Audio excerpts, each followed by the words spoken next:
नमस्कार. सर्मिक लोक जाणीव न्यूज लाईव्ह मध्ये आपलं सर्वांचं सहर्ष स्वागत आहे. आपण पाहता सर्मिक लोक. पुन्हा परत येऊन आले. मी दिंडीमध्ये आलो म्हणाले. चला चला चला घ्या, चांगलं घ्या. ओळख तर हा एका साईडने बाबा, एका साईडने वा.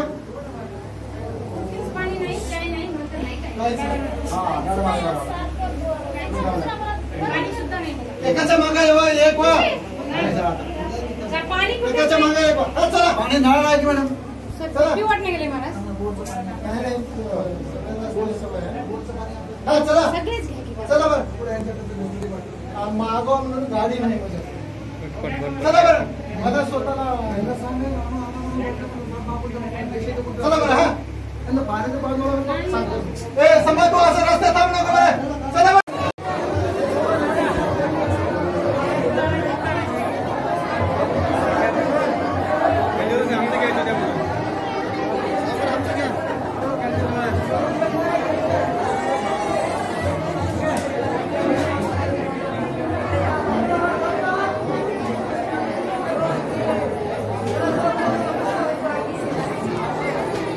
जय गुरु माणिक, जय शिवशंकर.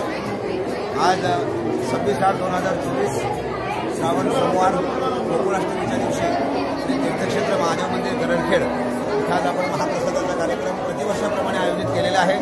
मागच्या जवळपास 30 वर्षाच्या अगोदरपासून एक्झॅक्ट डेट आता मला जरी माहीत नसली तरी 30 वर्षाच्या आधीपासून आपण हा कार्यक्रम आयोजित करतो. आणि प्रतिवर्षाप्रमाणे याही कार्यक्रम आपण अगदी आनंदाने उत्साहाने आमच्या गावकऱ्यातर्फे आणि मंदिर समितीतर्फे आपण हा कार्यक्रम आयोजित करतो. आणि त्याला उत्स्फूर्त प्रतिसाद सर्व शिवभक्तांकडून आपल्याला मिळत असतो. प्रतिवर्षाप्रमाणे याही वर्षी शिवभक्तांनी खूप गर्दी केलेली आहे. असेच शिवभक्ताचं मनोरथ या पुरवारेश्वराच्या कृपेनं पूर्ण हो आणि सगळ्यांनी महाप्रसादाचा लाभ घ्यावा. जे शिवभक्त इथं आलेले आहेत त्या सगळ्यांचं महादेव मंदिरातर्फे आणि गणगिरवासियांतर्फे हार्दिक स्वागत आणि आपल्या सगळ्यांच्या मनोकामना पूर्ण हो अशी या मंदिराचा पुजारी या नेत्यांना आपल्याला शुभाशीर्वाद देतो. सप्रेम जय गुरु माणिक. गरणखेड येथे तीर्थक्षेत्र महादेव मंदिर कार्यक्रम दरवर्षीप्रमाणे आहे. तरी माझी सर्व भक्तांना इच्छा आहे की सगळ्या लोकांनी प्रसाद करून लाभ घ्यावा, वसंती दर्शन करून घ्यावे एवढी.